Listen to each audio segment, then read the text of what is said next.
engage some more persons. These are young persons as well, but not necessarily adolescents, but they're young and doing some work around the lives of adolescent people. And I'm excited to have a lady and a gentleman in my studio. I'll start by introducing the lady, Mercy Catherine Ajabin. She is the founder of Discovery Teens magazine. Mercy, good to see you. Good to see you, Moomen. Great. Jonathan Mensah is the head of Alpha Star Academy.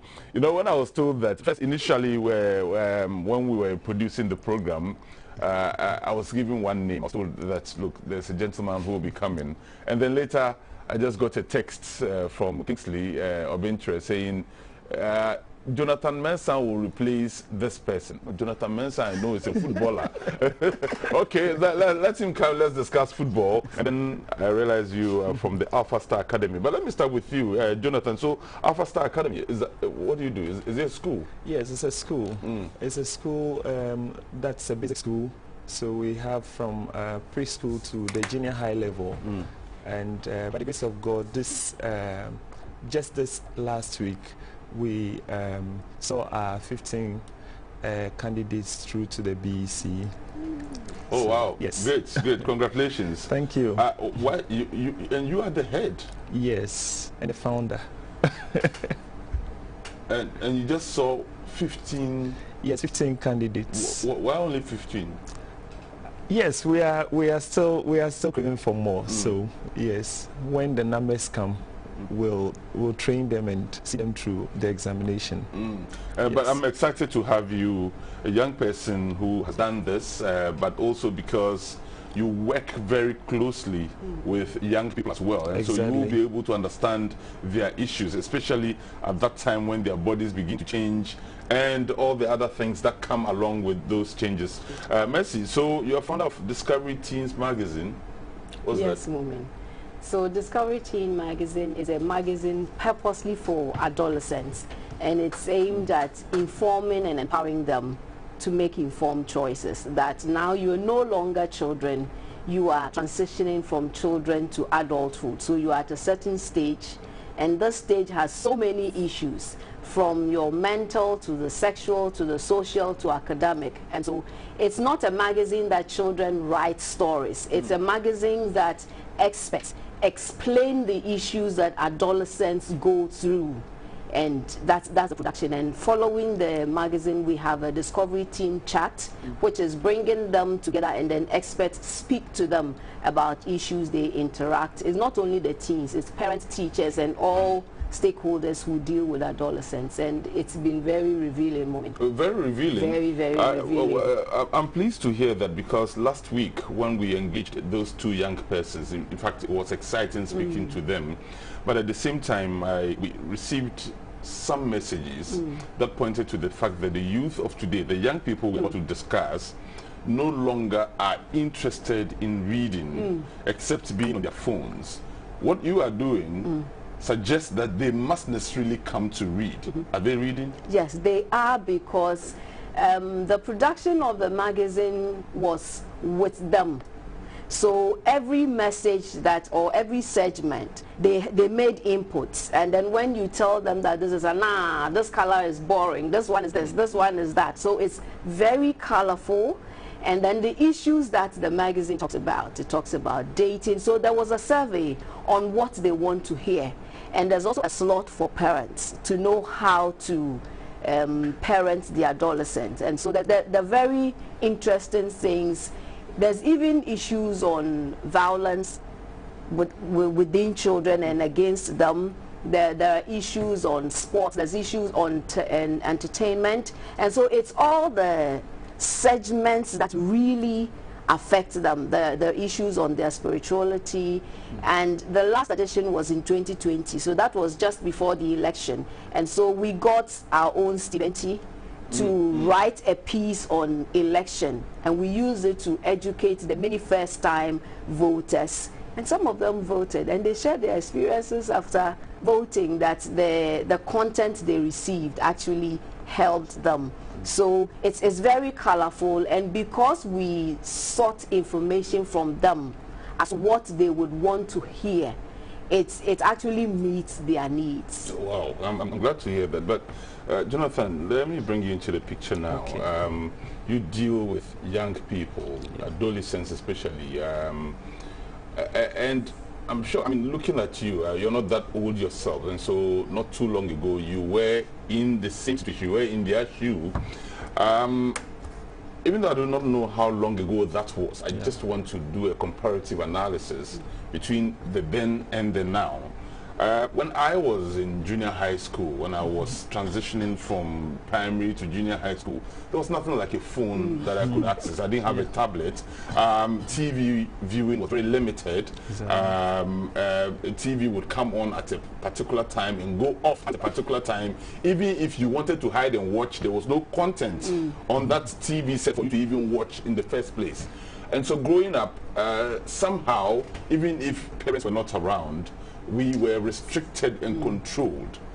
These days, young persons have so much access to the phone, to the TV, multiple channels.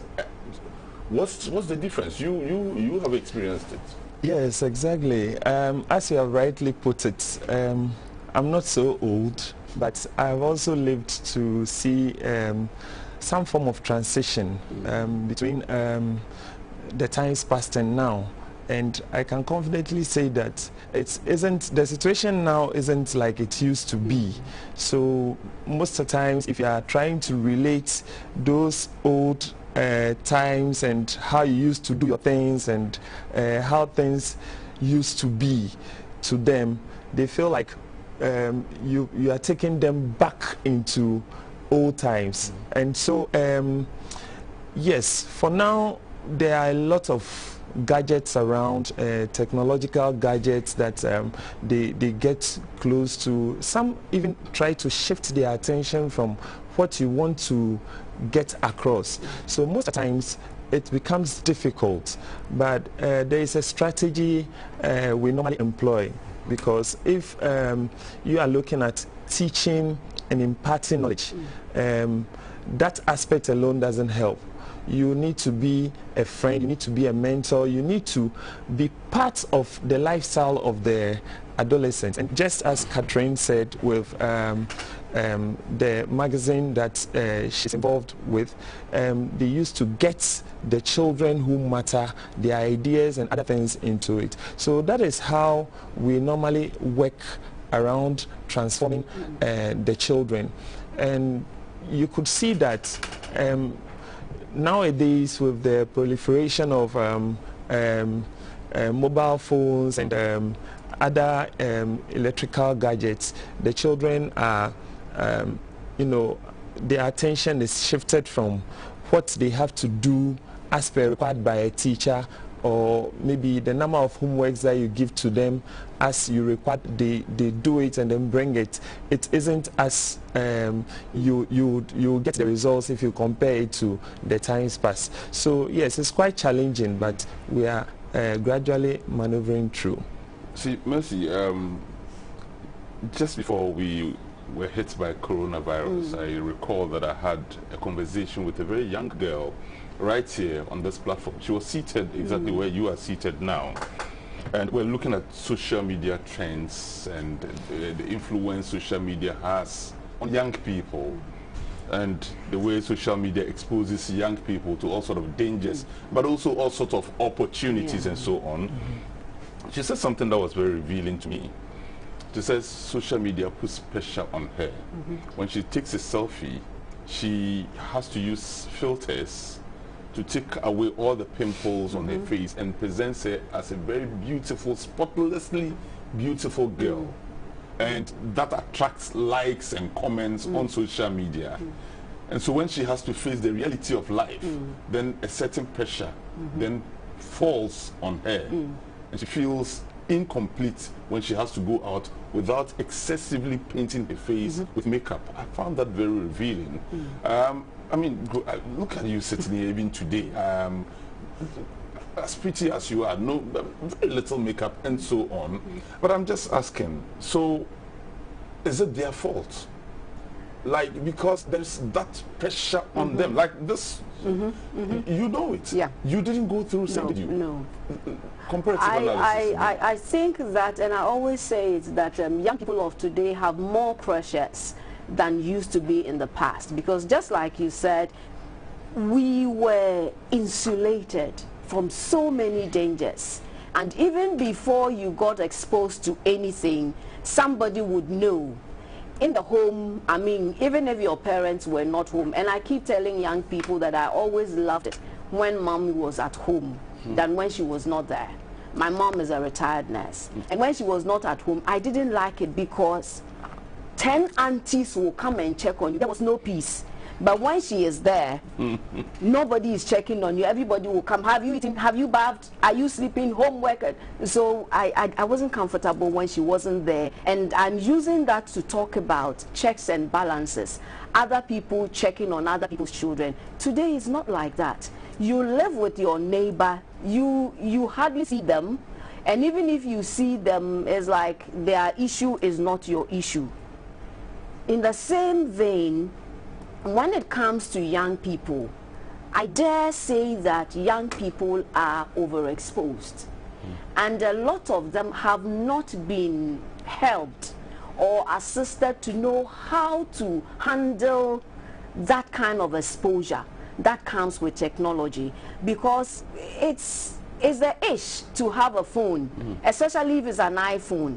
You just have to, and even if it is not an iPhone, people are using, you know, the phone cases to put on their phone to let it look like it's an iPhone, because then you are hip. There's that serious pressure. And what she said is very true. You see a lot of people on social media, when you meet them in real life or in reality, the contrast is huge, because first of all, young people are looking for validation. They are looking for acceptance. They are looking for people to tell them that, Charlie, you are boss, you are hip. The fathers and mothers are either not telling them or do not have the time. And so they are craving that validation. First of all, they would crave it from their friends. And so anything that friends are doing, that he or she does, that makes her have a sense of belonging, they will do it. And IT is the thing, social media is the thing. Oh, you are not on Facebook. Okay, Facebook is oldie. Are you on IG? No, I'm not on IG. So what are you? Nothing. And you're not on TikTok? Oh, you must have a very boring life. That is how they make it seem. And so all of them would want to be there. But we have that responsibility to let them know that it's good to be there. But social media is time consuming.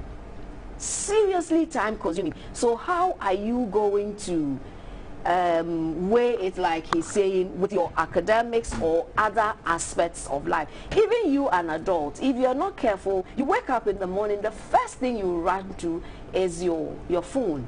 You're talking to me to check what is happening. And so it's like that for them. And also because they do not have many avenues, we call them safe spaces, avenues for themselves, for discussion, for interaction and other things. They want to find all of it on social media. So there's a huge pressure on them to be on social media. It's really serious. Jonathan, so back in school, you had a school where there are young boys and girls who are discovering themselves and craving the kind of validation that Messi talks about. We have seen videos right here in this country where young persons in school, clearly wearing school uniform, JHS school uniforms, doing the TikTok, taking videos of themselves and the kinds of things they say about sex, about drugs. Young girls, you work with young people. Yes. These are realities, aren't they? They are real, very real, very real.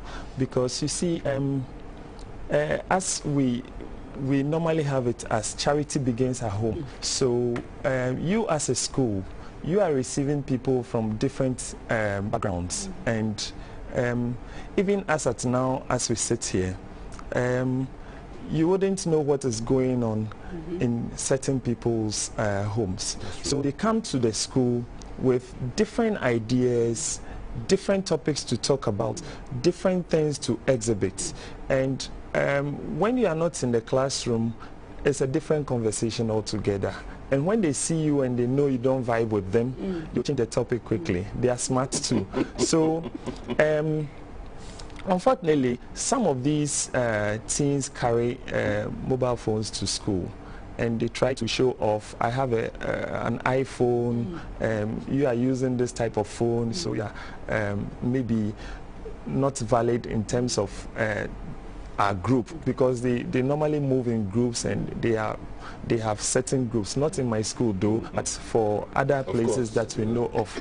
And so some of these attitudes, behaviors are copied, and they try to exhibit some of these things, and then they take videos of them. And before you know, the pressure to post such videos just goes viral. You know, they post it and it goes viral. I saw a video of students dating, and one was giving the other a ring to just affirm the love he has for the girl and other things. And the school was applauding. You see, again, just to buttress that point, Mercy made a point about validation.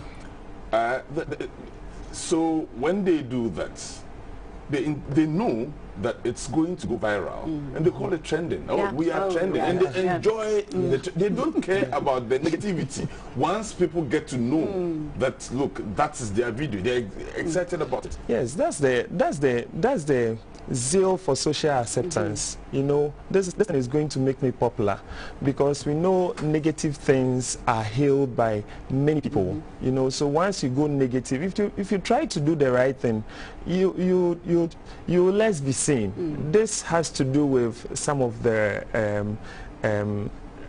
what do we say, the stars that we know as we have in our system. They try to do a negative thing and they start trending. So because they want to just push their image to maybe a far distance, maybe go global, they start doing such things, and then they start trending.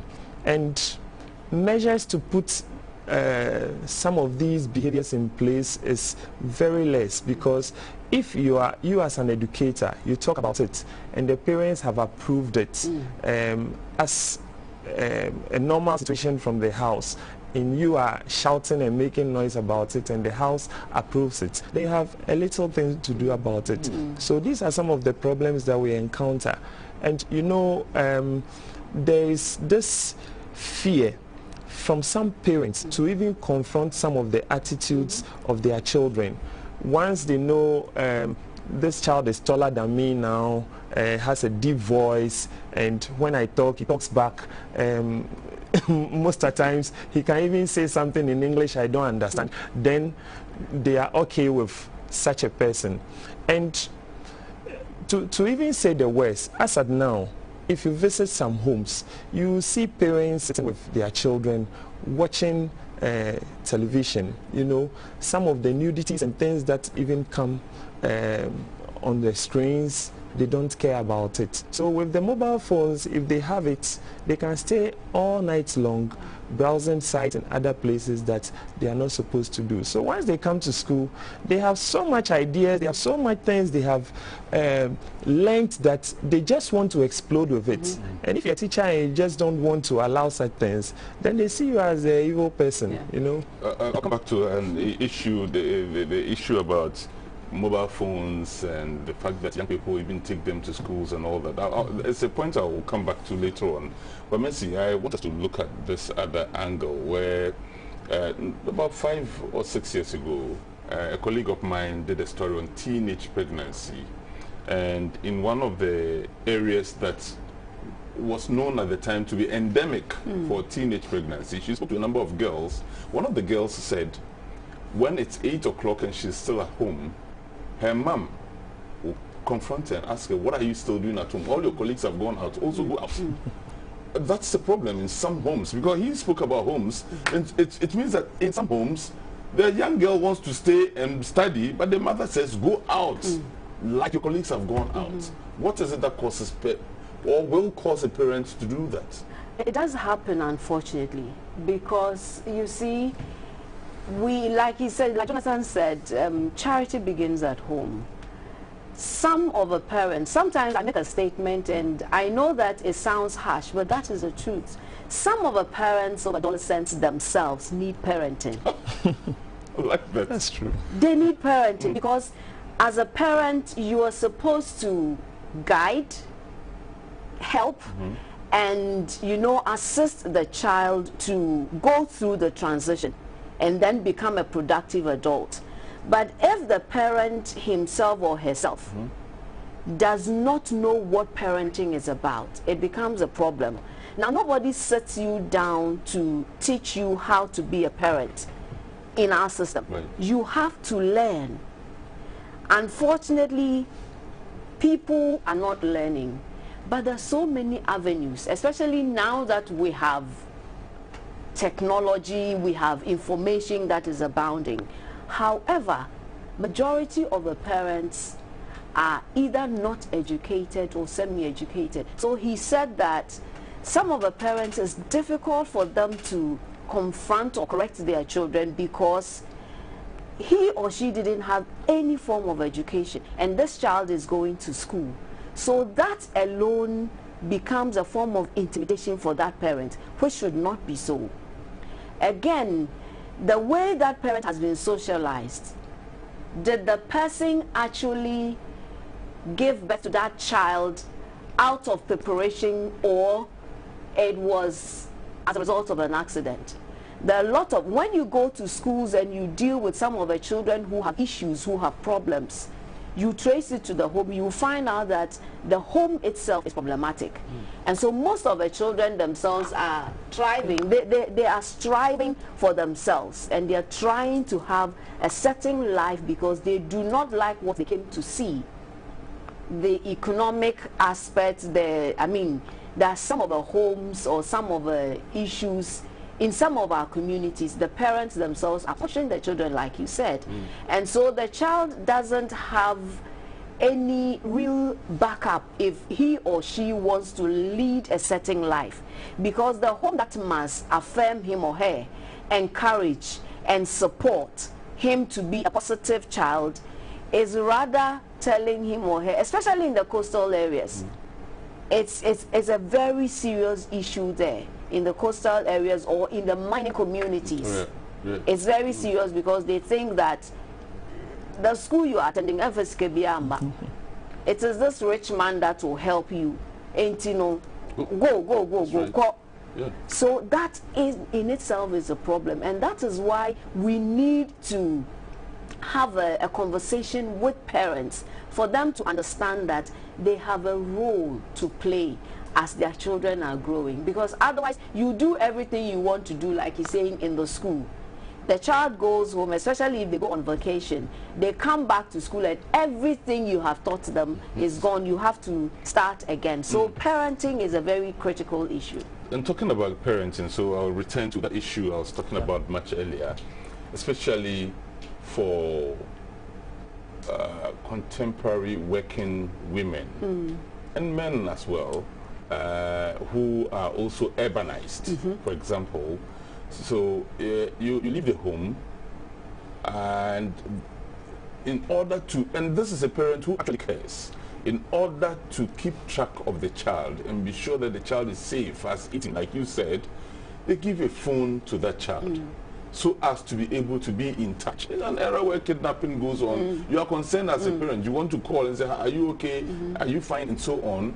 Yet, there is a negative side to all of that, because then the child has data, visit all the sites that we were restricted from ever seeing when we were growing up as children and so on. I mean, it's a very dicey thing being a parent in contemporary times.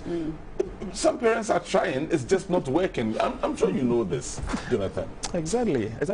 There has been times where you have to maybe take a child's phone and with the intention of perhaps keeping it for the mother or the father, and then the father will call you and tell you that I got it for him or her.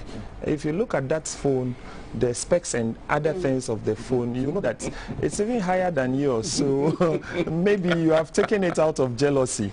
And they are proud to give their children such phones to own.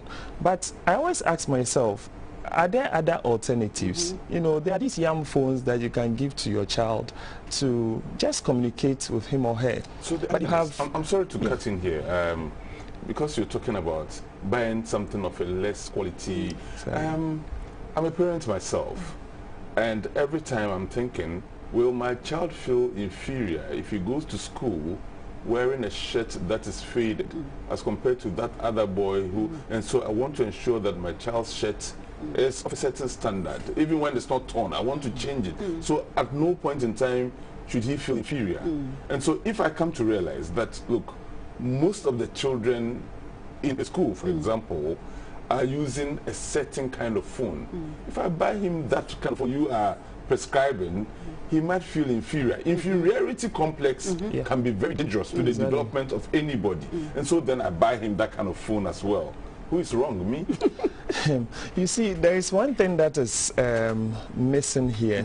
We need to educate our children to accept what we give to them. You know, it's not about maybe buying something expensive for them, but they knowing that at their level, this is what is good for you, and that is what you have to keep. They have to be content with things that are given to them by the parents.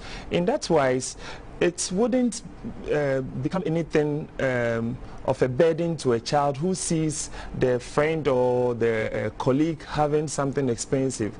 I mean, there are schools that you see children being dropped in Range Rovers and, you know, expensive cars. Some also come in taxis, some also walk to school, you know. But it would surprise you to know that even those who walk to school, when it comes to academic performance, they are extra good, you know. I stand to be corrected, but in most cases, that is what happens.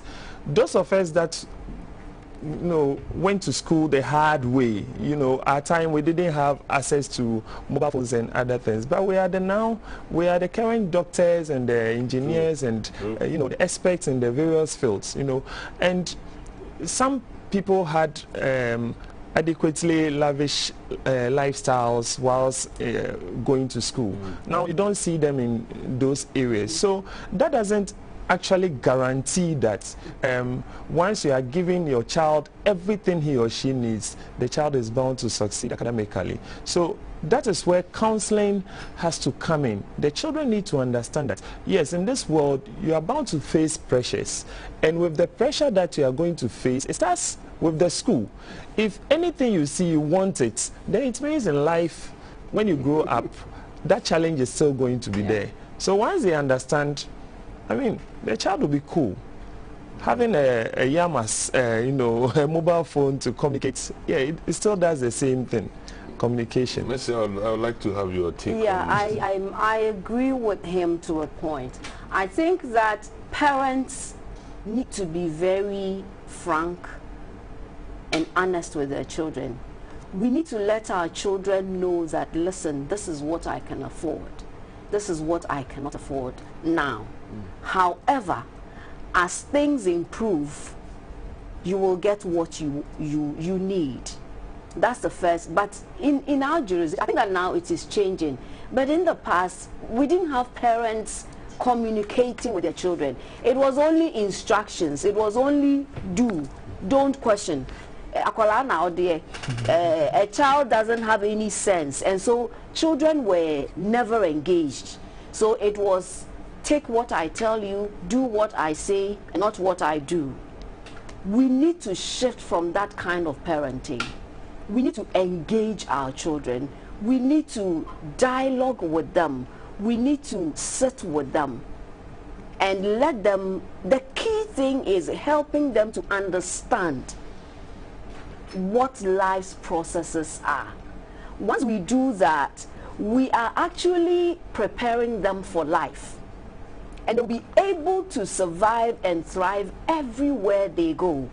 But if we don't do that, And sometimes we think that we want to let them have everything we did not get, which is good, but it must come with guidelines. For example, if you're giving your child a gadget, a phone, spell out the reasons why you're giving the phone to the child. Let the child, we need to let them know from the beginning. Let the child understand certain responsibilities that, listen, these are the times you can use your phone.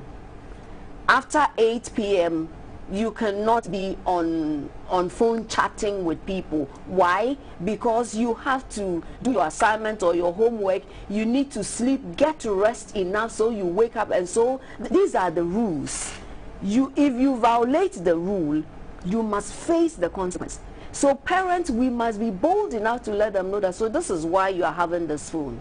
These are the things you can use them for. I know children who have phones, they don't take them to school. They still use them, but within the week, because of school, they have certain limits. On weekends, it's like freedom, so they are eagerly waiting for the weekend to come. But even that, there are still checks and balances. Children, the adolescents of today are very smart. They can use the gadgets and clean all the history. You won't see anything. And so parents ourselves must also be willing to learn. But if you keep saying that, oh, me, this, their phones and other things, I don't know anything about it, I don't even want to know, it's a problem. So we must all learn and unlearn so many things, because a lot of things have changed. And we don't want the situation where we just leave our children to go haywire and then we now have to be running after them or be called to answer questions at the police station. Those are our investments. Jonathan, let's spend a few minutes trying to get into the minds of adolescents, the persons we are talking about. I remember there are times that when I was an adolescent, I would sit back and say, look at them. And I'm talking about older people, parents and uncles, and I think they are wrong. They don't know what they are talking about. These are Kolo people. They belong to a certain generation. Things have changed. They are unaware of these changes. Nothing has changed really in terms of the way we used to think. I'm sure young people today are sitting back and look at them. Look, you belong to a different generation. You are here saying you didn't have a phone. We have phones now. Things have changed. Allow us to be. Exactly. Can we get into their minds? What are they thinking? Yes, there are a lot of thoughts that goes on in the minds of an adolescent. Some I can't talk about all of them now. But you see, everything that an adolescent thinks about is expressed in behavioral terms. You look at the behavior, you look at the lifestyle, and then you just know that, yes, this person has liking for some of these things. Let's take, for example, a child who always wants to play football. And anytime you even try to keep him at home, even in the room, anything he sees, he tries to kick it. Yeah. Yeah. Then you just know what is going on in the minds of that particular person. Any girl you leave at home who is always in the kitchen, you just know what that person wants. And any time you get home and you see your child in the bedroom, he has covered himself with a blanket and has the mobile phone underneath, then you just know what is going on in the minds of that child. Yes, so you can use, yes, psychologically you can tell, because the person's behavior, the person's demeanor when the person is questioned can just tell you whatever is going on. I always tell parents to look out for some of these things. Most of them pretend to be learning. They'll open the notebook, the textbook, and they are there with the phone, the earpiece in their ears, you know, just to make people feel that, yes, I am reading. And they'll tell you, I learn with music, so as I'm listening to music, then I'm absorbing something. And I always tell parents that, okay, if you want to find out what they are really doing, just get close to them and then ask them, okay, so what does this page say? In a minute, the person who is actually learning can tell you what the page is saying, you know. So yes, of course, we have a lot of things that they do to tell you that this is what I am thinking, as you can't go into their minds. So when they come to school and they tell you that this is what I'm thinking, sometimes they are frank to tell you, a teacher, what they are thinking and what is going on. And that is where you can actually get them to counsel them. And that is why Mercy mentioned that you have to have a talk with your child, you know, be their friend, let them know that, yes, it's you have come some way up, but you can still help them, you know, understand them, solve some of their problems for them. Of course, if it's not all that you can solve, you can help them solve some of their problems. And in that way, they will come to you whenever they are confronted with problems and choices of lifestyles they want to live. All right, someone, I'll go on social media. Sure. Maybe it's now Kole Ayi, you know her? Yeah, I know. Okay, she says she sees you. Is one of your names Jerry? Jerry. Oh, okay, all right. Michael Boyvi says this is a very educative program. Thank you very much, Michael. Lodana Samikwe says, having grown ups who appreciate technological advancements helps to get to young ones a lot more than those who seem to rubbish the young ones' interest in gadgets or social media simply because it didn't exist in their time. Taking the effort to explore as much as possible what interests the child helps lighten them up and more receptive to responsible guidance. Wow, thank you very much, Lodona. You know her as well? Yeah, I know him. Oh, it's a him? Yes. Oh, Lodona, thank you very much. Thank you for your message as well. Let me go on WhatsApp. A few of you have been sending messages there as well. Okay, Opoku Mensa, you say, very good evening to you, Moomen, and your guest. I'm enjoying the show thoroughly. I want you to ask them if they do not believe that it is because we have departed from the traditional way of bringing up children, that the white people cannot beat their children, does not mean that they are right. Today, if you beat a child in school, the parents might even take you to court. That is the root cause of the problem. You are the head of a school. Is that the root cause of the problem? That we are no longer beating the children? To some extent, you know, but it's not the solution in entirety, because the cane is not the ultimate correctional measure for maybe reforming a child or you know, changing a child's behavior. As Mercy has mentioned earlier, I would keep repeating that we need to be friends with them. We need to talk to them. You know, sometimes if you want to pick money from the floor, no matter how tall you are, you have to bend. You know, so you need to come to their level, and then you get the good things that you need to get from them, and then you guide them. You show them how they have to go about things, and they will appreciate you for who you are. I think that is what we all want to offer our children at Alpha Star Academy.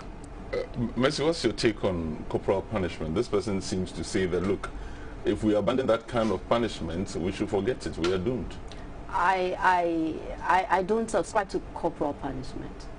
I'm against corporal punishment. I have been a teacher for years. All right. I am a parent. I taught in a school that does not allow caning. And it is one of the best schools in this country. The kind of punishment that we give to the children, you will reform. Oh, you will reform. And my children also went to your school, where corporal punishment is not the number one. Mrs. Last doesn't insist on number one corporal punishment as that's true. I mean, my school is the best school in Accra. It is. Our school is the best. My children's school is the best. But, and I'm talking about Wesley Girls High School. We don't cane, but you will reform. Because, you see, anything that inflicts pain on another person is a no. I was caned when I was little, yes. I never liked it. I never liked those teachers who caned me they were never my friends. Because as a child, when you were growing, your whole life is molded by the things that you experience. And for the adolescent who is now searching for an identity, that's what goes on in their mind, trying to process all these changes. Yesterday, he or she was in diapers. Today, he wakes up and he has wet dreams. He's wet all over the place. He doesn't understand. His voice is suddenly broken. His chest is broad. The girl now has breasts and she has menarche or menstruation, and she doesn't even know whether she's soiling herself. They are totally confused. And so they are trying to navigate, find out what is really happening. And so what they need is our support to help them understand that, listen, these are biological changes, and it is because there are hormonal changes within you. You can't control them, but you can manage them. All right. Now, when we inflict pain on the children, a lot of them rebel, because they tell themselves that, oh, I know this is going to be the consequence anyway. Yeah. So, and it's not something of the West. If we go into our history, when we had the traditional rites of passage, you are taken through certain things in the society. I mean, when we were growing up, my mother doesn't have to cane me. She just has to eye me, and I understand. Mrs. Moomen has that look. You will understand. Same for my children. And sometimes when I tell them I will beat you, they start the crying before you even, show the cane. And so, yes, when we talk about using the rod to correct, you don't have to hit them before they get corrected. You have to help them, and you should see a child who has been helped to know that this thing you did is wrong and has come to that understanding. You should see the remorse and how they will change around it. So I don't subscribe to corporal punishment. Suleimana Ali says, I'm watching you from Dunkwa Onofin. Thank you very much. And then he continues to say that the main problem is of bringing up children in these times is because we no longer take care of each other's children. That's right. When you find your neighbor's child going wrong, you just pass. But sometimes it's also because when you comment, you may be told that it is none of your business. Sule Ali, thank you very much. Felix Apia says, good evening to you, Moomen. I'm enjoying the program thoroughly. Your two guests are so eloquent and are dealing with the issues. One issue that you have not mentioned so far is the issue of adults taking advantage of adolescents. Do you remember the stool teacher? This is a person who was supposed to mentor a young girl who was a student, and so it's his student, but ended up sleeping with that student and actually even recording. And we have several instances of such cases. You must consider that as well for discussion. Interesting point? Yeah, very interesting. And straight to the point. Very interesting. I'd like to have your thoughts on that. It says we are discussing this, but that adults also happen to take advantage of teenagers. So he may have referred to a male taking advantage of a female. Well, that's very frequent, but there are a few cases where we've seen young boys who have also been taken advantage of. How do we deal with that? Well, that is very unfortunate, and most of the times you get to hear of some of these things not even from the school but from the home, where maybe the children are living with other close relatives, and such things do happen, and there is nothing much to do. You just have to refer the issue back to the house and then take it on to a higher level. So most of the times, I must say that we are correcting children in the society, we are supposed to guide them. They are vulnerable at those ages and other, at those ages, like you mentioned, they are now discovering themselves, their abilities and other things. So as adults, if you take advantage of such persons, it becomes something that is uncalled for, and those ones have to be dealt with. According to how the law stipulates, they have to be dealt with. Unfortunately, there are some teachers in the system who are not helping the process of child development, and because the care and support is not much keen at home, they tend to fall on these ones as their aides, as their counselors, as their support and every other thing. So a lot of things are happening at the blind side of parents, at the blind side of the school, and at the blind side of society. So once they do come out of school, they start exhibiting some of these behaviors and other things. And it's very unfortunate. It's not only about male teachers taking advantage over female students, but now it's about the same gender and the same, same sex. I'm talking about, okay, I know what you're talking about. Yes, and even, I mean, at the university level, exactly. One of the universities in Accra has had to. Yes.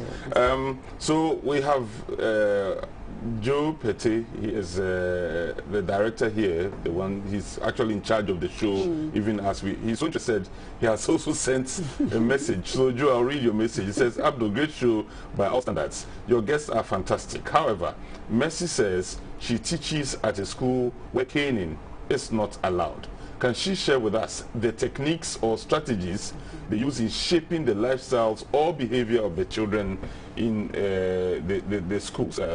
So that's, okay. Yes. So, first of all, you are made to understand that you are the best of the best. That is what we drum into every girl that sets foot there.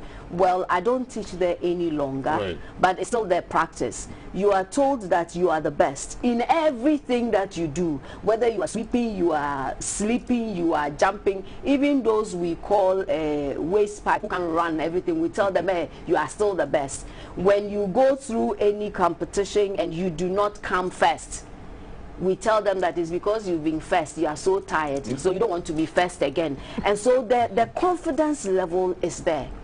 Now, the different forms of punishment.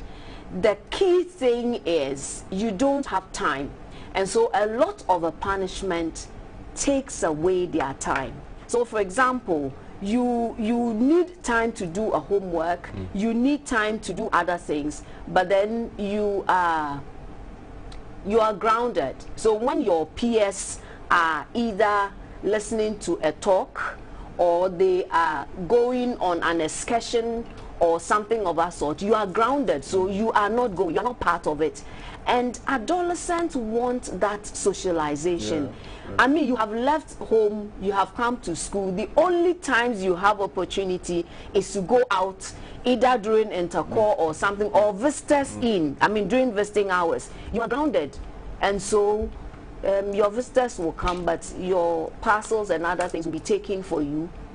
You may not see your and that is grave, because of course there's been corona, but that has been the system. Or you are writing lines even in the animal kingdom, and those that I taught, I know if they hear me, they will repeat it for me. Even in the animal kingdom, where fools reign and stupidity rank high, common sense, which is common to common, so you are writing about 50 or 100 of that, and the time you have been given is very limited.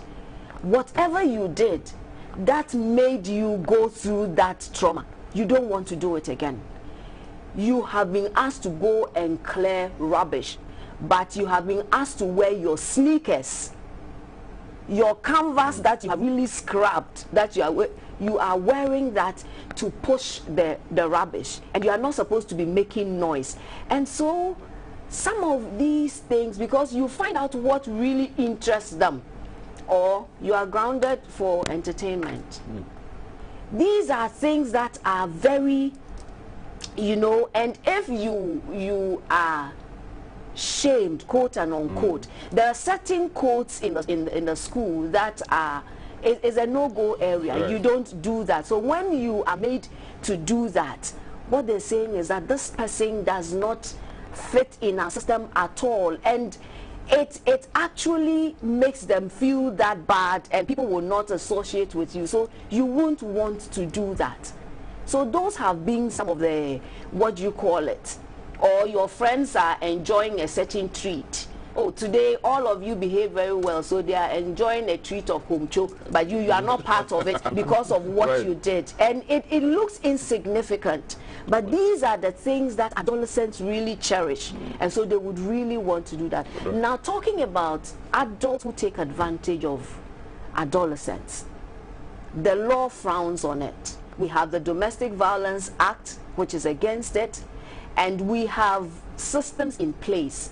However, some of these systems are not very vibrant, so we would ask that as organizations, non-governmental organizations are trying their best, the state should also do its best, because the state has the mandate. I mean, we have the Children's Act to protect children, and so people who violate adolescents must be taken through the rigors of the law. Unfortunately. And thankfully, at least now we have some child-friendly court rooms. But it's still a problem. All right, I'll come to that. But unfortunately, you know what the time is telling me? That we've done 55 minutes. Have we? Wow. I'm so disappointed in time today. So disappointed. Time, how can you fly so fast when we're having such a conversation?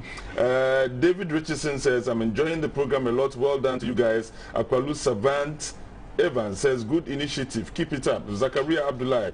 Okay, so many of you also sending messages that are totally unrelated to the conversation. This is a conversation about Kantanka and how government is not supporting Kantanka. Somebody also says, no, and I won't read that. I admire how Jonathan puts the creative minds of his students to good use. And funny enough, time spent under punishment tends to bring out the best in a student when he or she is made to develop a sustainable project. Case in point is when students from school won a UNICEF Sustainable Cities Award a few months ago. David Richardson again says, sometimes I think parents really are to pay attention on how they react to behaviors of their adolescents. Some parents will go judging their adolescents just because they, I'm scrolling, just because they mentioned or tried to discuss some sexual developments happening in their bodies. When that happens, the child is forced to discuss to people or with people he or she is not supposed to do so with, and this contributes to the problem as well. I do apologize to those of you who have sent the WhatsApp messages. There's so many of them, I cannot take all of them now, but we'll ensure we'll respond to you subsequently. Let's begin to wrap now. These young persons are at home now. Many of them have finished writing the BEC. What do we do with them? Quickly, we are wrapping up. So they don't get into the devil finds work for idle hands. Yes. So this is the time we need to engage them. You know, if you are a parent and you are going to work, and your work can allow you go take them along. Don't leave them at home, because when you leave them at home, they begin to explore, they begin to roam about, they begin to learn new things and negative things from friends. But if there are people at home who can engage them, you know, the senior high school textbooks are around, you can engage them, get someone, teach them, let them go around a few topics that they can actually, you know, rub shoulders with when they get to senior high school. I think it will do well, and best thing they can do is to get themselves engaged in some handiworks, you know, creative works, learn a skill and other things. I think it is best to go. Absolutely. For us, we are organizing free SHS classes for our candidates. Oh, wow. Just to get them. Yes. Great. Mercy, Absolutely. I think that organizations that also work with children should also engage them. Now, another avenue we can use is the churches and the mosque should organize things for them.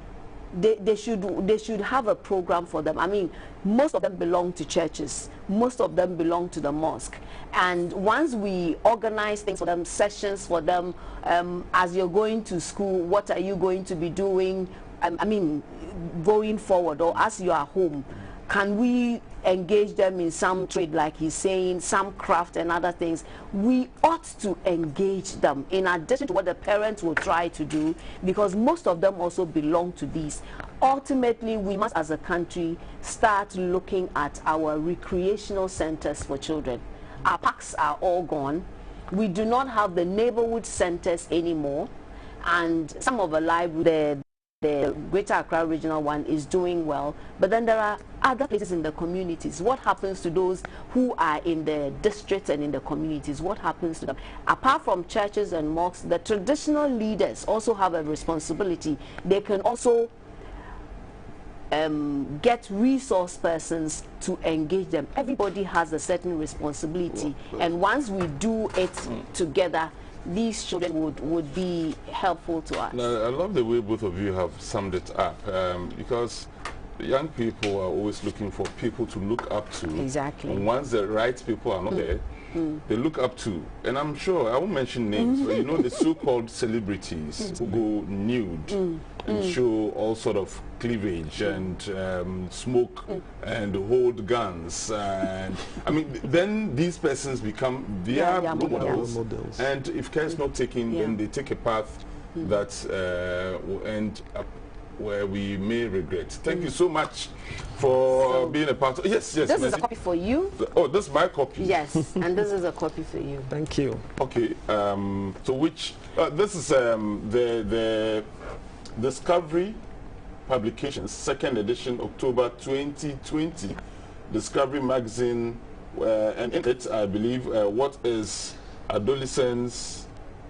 And then, oh, okay, so now I see what you were talking about. This is what the young people like. Yeah. I mean, it's so stylish. You don't have to read one way. No. I mean, you can turn it all around. Wow. Okay. And so, is it for free? No, it's for sale.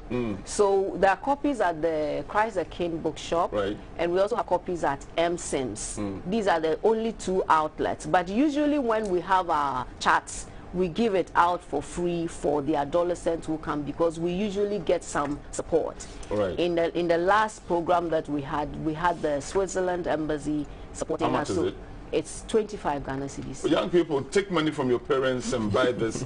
I tell you what, it can get you engaged for a long time, and they can contribute themselves, right, to some of the publications. Yes, they can contribute by talking about their challenges and their issues, and then it will be written, but not stories, because that is not the objective. Yeah. The objective is to help them handle their problems. So if you have any issue or you have any problem, you want to send it to us, we will first of all investigate and then talk about it. I don't know why, you know, usually the director, Joe Pete, will be telling me, Moomen, wrap up. Our time, we have overstayed our welcome. And yet he's not giving me any signals. He's enjoying the show. So Joe, I'll take, is he saying I should wrap up? Oh, he's saying I should wrap up.